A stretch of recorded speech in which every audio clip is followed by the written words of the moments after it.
Hey guys, Infidel 1258 here. Today I want to share with you my thoughts on the new Soulbound reward cards for the Death, Dragon, and Neutral Splinters. So far I did Fire and Water together, then I did Earth and Life together, so we're wrapping it up here with these ones. And this is from Mav chat. This is Mav, screenshot. So we're going to look at the newest reward cards that are Soulbound. They are not tradable, they're not rentable, they're not buyable. You just got to earn them through your time and attention. And I think this is an exciting new kind of next step for cards in Splinterlands. And I'm excited to see these. I've not seen these before this very moment. So I'm sharing with you my initial reactions. I haven't listened to anybody else's thoughts on this. This is my first viewing. Possessed Puppet. Creepy is my first thought. The imagery, it's hard to see, but it reminds me of Cabbage Patch Kids. Not cabbage. There was like a creepy version of Cabbage Patch Kids in the 80s. I forgot what it was called. Garbage Pail Kids or something. Anyways, let's look at the stats. 4 damage, 6 speed. Ooh, 5. Dude, I like that. 4 speed is a good amount for 7. Considering how fast it is, I really like that. Double strike, are you kidding me? With the 5 hit points, you're certainly vulnerable, but you're fast. You're doing a good amount of damage. And you've got cripple, and you've got dispel, and by the way, because you're only at 4 melee damage output, you're not going to get force field, slowed down by force field. Thorn's damage would kill you if it was amplified, right? That you would double strike twice and you die. So if you're going to go against a Mylar with double strike, with amp, you're gonna kill yourself. But this thing's nasty, especially in the rule set where everybody has the same amount of hit points. Wily Coyotean. For 2 mana, you get 2 damage, 4 speed, a good amount of hit points and armor, dodge and phase. For that 2 mana cost, that's ridiculous. Now, is this thing super powerful? Is it particularly evasive? Not really. The speed's just okay. But for 2 mana, this thing is legit, dude. For 2 mana, that's a proper tank. For 2 mana. Yeah, I like that. Possessed Puppet is way better, but I like this too. Let's carry on. Ravenhood Warden. Okay, so you got the Protect, which is sweet and super helpful, especially for cards like that. Then you've got, yeah, that's the thing too. Possessed Puppet doesn't have an opportunity or a sneak function, therefore you're putting it in the tank position with 5 hit points. That's questionable. So unless you're melee from any position, which there are 3 rule sets to do that, right? Now the Inspire would certainly help, but again, the weakness here is like it's conditional, right? You'd want to use this in those rule sets where you don't have to put it in the first position. Ravenhood Warden, love the Protect, love the camo. Keep the protection alive longer by camouflaging, and it's doing a reasonable amount of damage. This is a nice support tank, right? Or sorry, a support monster. Because it's going to stay alive due to camo. It's got the Inspire to help your melee. It's got the Protect to help your whole team. It's got the Fury, actually, so if there's a taunt in, then maybe it is going to start kicking out some decent damage. But the speed is relatively slow, and most taunt monsters these days are going to be faster, and you're going to just end up whiffing. So the real thing here is a support kit for 4 mana. I like it.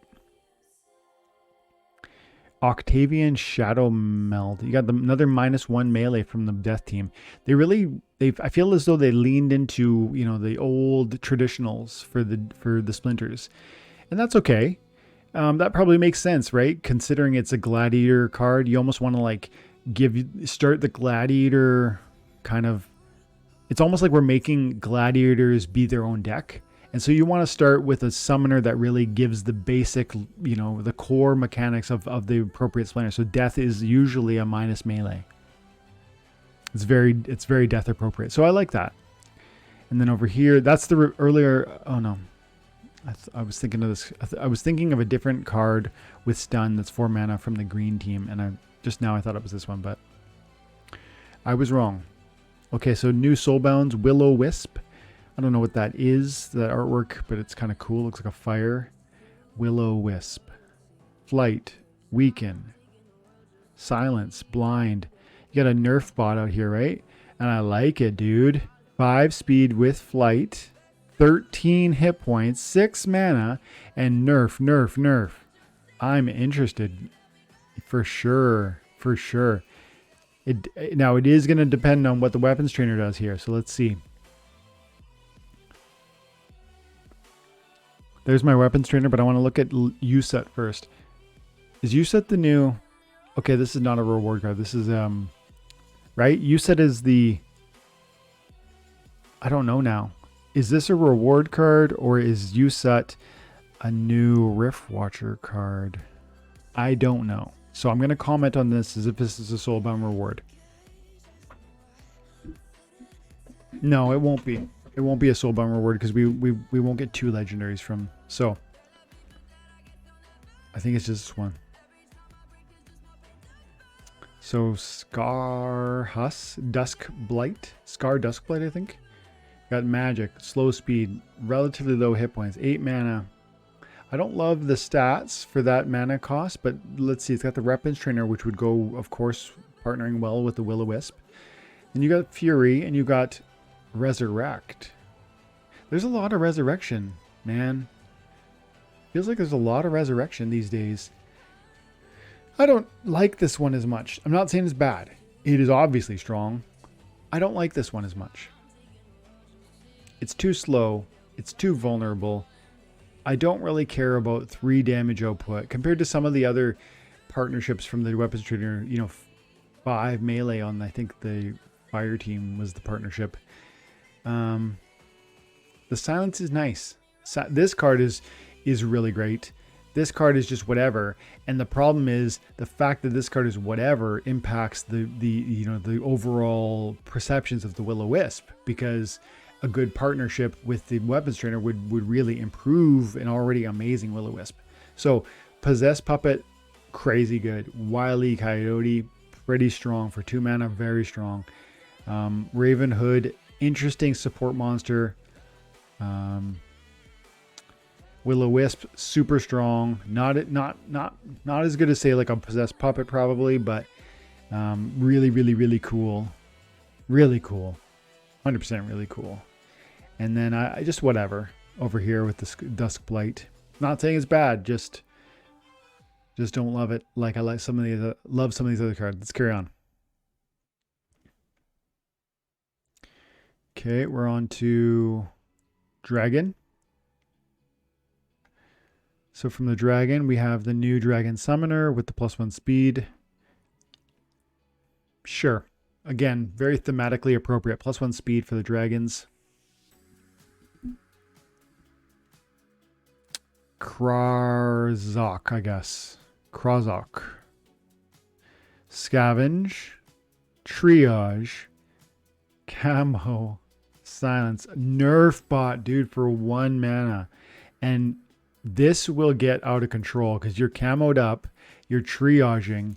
So you're just the perfect support nerf bot. Like, this thing in the background is going to turn into an off tank. It's going to have 10 hit points by the time it gets to the front. It's silencing your magic. It's triaging its team. It's growing in strength. Or sorry, it's growing in sort of hit points, right?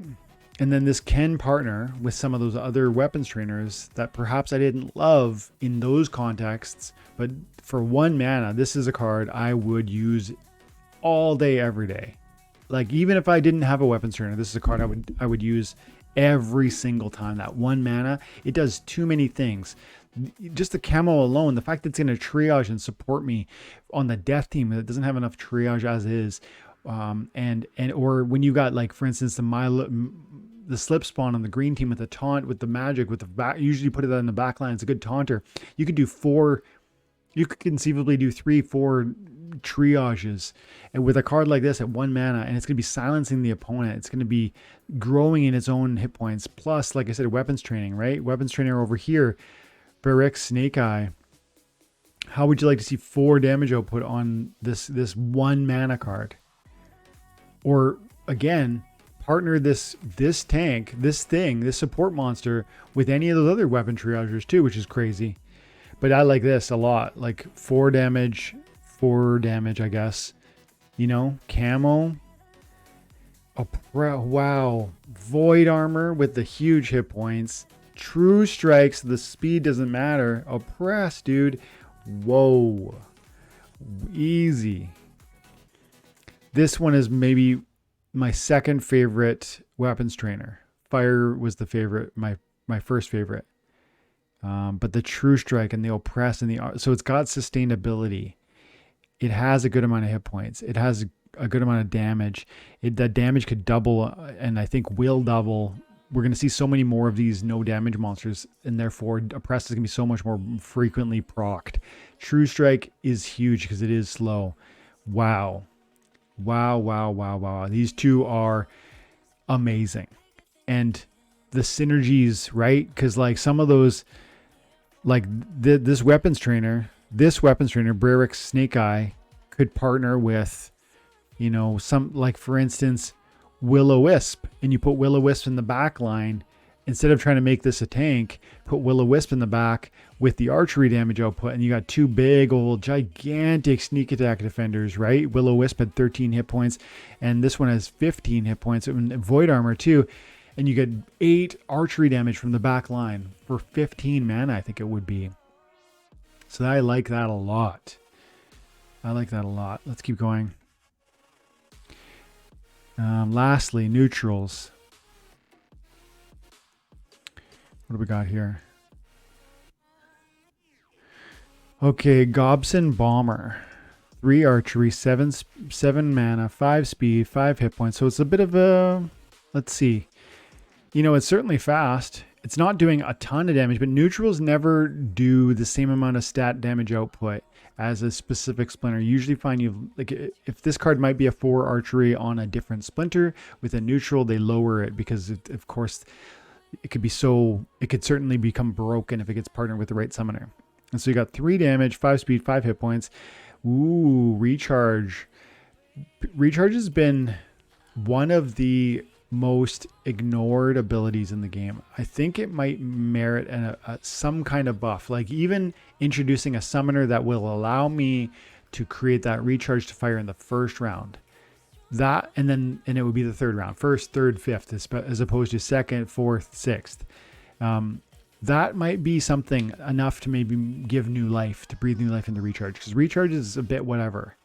And for 7 mana, I don't like that. Camo's cool. Piercing's cool. Fury's cool. But, with it being an archery monster, and with it only, you can miss. And so you wait 2 turns and you miss? Whoa, that would suck. This is really whatever to me. It's not highly impressive. I could see it being powerful and helpful in the right context, but you need to support it. You need to give it more speed. You need to use the right summoner that's perhaps going to give you more archery damage output.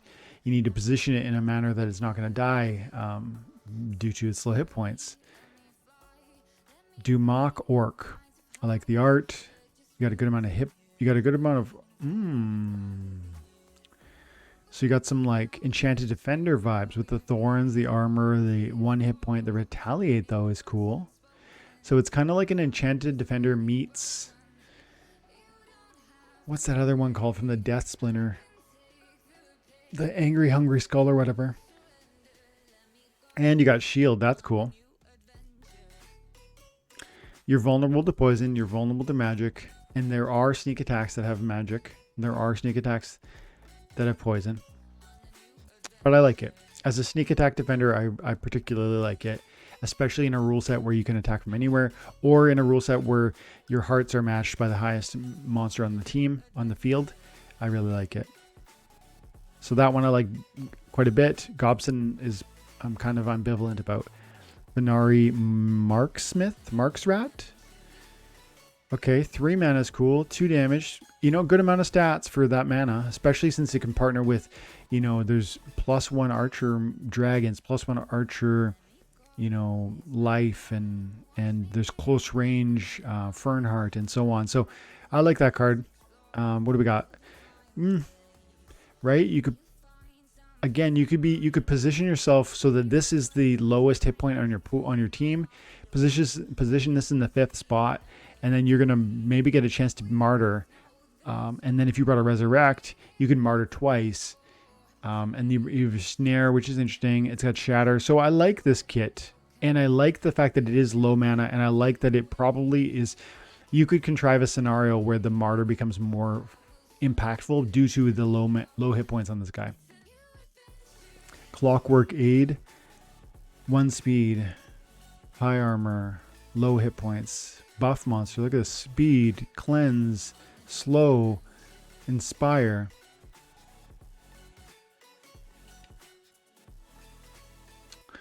I'm a bit torn on this one.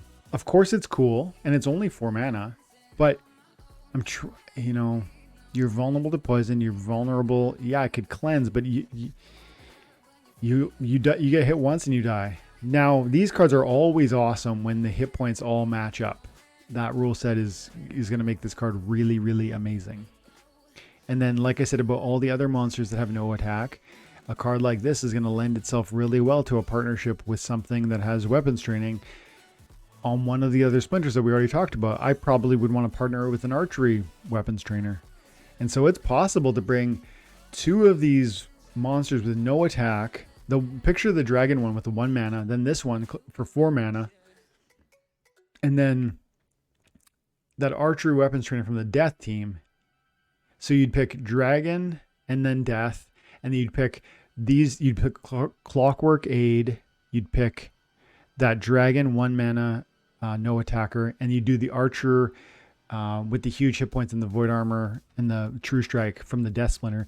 And you'd get 3 gigantic monsters that are putting out 4 archery damage each, dropping massive, massive bombs. And if you brought an archer buff summoner, right? Because there's the +1 damage output from the dragon archer. I forget his name right now. I could see some real nasty stuff coming from that. The interesting thing is going to be thinking through all the different synergies, because I've scratched the surface. Now that I've seen all of the splinters, I've only barely scratched the surface thinking about which weapons trainers will go best with which no attack monsters. Because your green splinter could partner with your neutral, your green splinter can partner with your dragon, your right? Like there's synergies that I didn't initially think through because I have only just now fully looked at all of them. That'll almost need to be a separate video after I think that through a bit.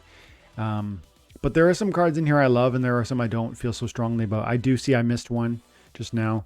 Drybone Raider, 12 mana, so you're going to be giant killed. 2 archery, 3 melee, 2 speed, a decent amount of hit points, but no damage no damage reduction. But dude, cripple, double strike, shatter. Whoa.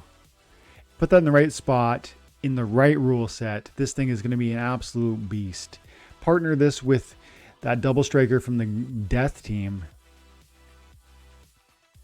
The crippling that you're going to be throwing out there, right? Because you're doing 2 archery damage, which is 2 cripples, but you could also do 2 melee damage, which is 2 cripples. And the rule set certain rule sets will allow those to happen from the first position or the last position, depending on what the rule sets are. That card is really, really cool. It's a bit weak, but you just position it properly, right? Yeah, I like that a lot. Of the neutrals, I guess I like Clockwork Aid the most, just because of the low mana, and I could really see myself using that in a lot of situations. Because it's, you know, the nerfs and buffs that it's providing. But definitely, that dragon 1/1 is like, this is just kind of crazy. To be honest, this is kind of crazy. And then the Brerix Snake Eye is the one I kept alluding to as a weapons trainer to be partnering with this one, as well as, heck, right? You could bring this no attack monster. You could bring that neutral I just showed you. You could bring the specific splinter from the death. But, you know, I guess you would only potentially really benefit from 2 of those. The combinations available are huge. This moment for Splinterlands is massive. The number of new innovative strategies that are going to come out of these through weapons trainer alone.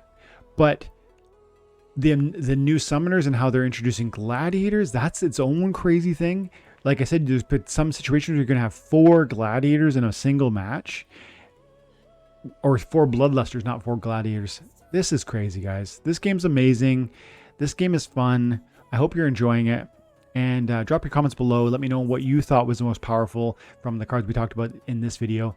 And make sure you check out the other 2 videos. There's 3 total videos. One for the fire and water, then one for earth and life, and lastly, dragon, death, and neutral. Okay, guys, have an amazing day. God bless.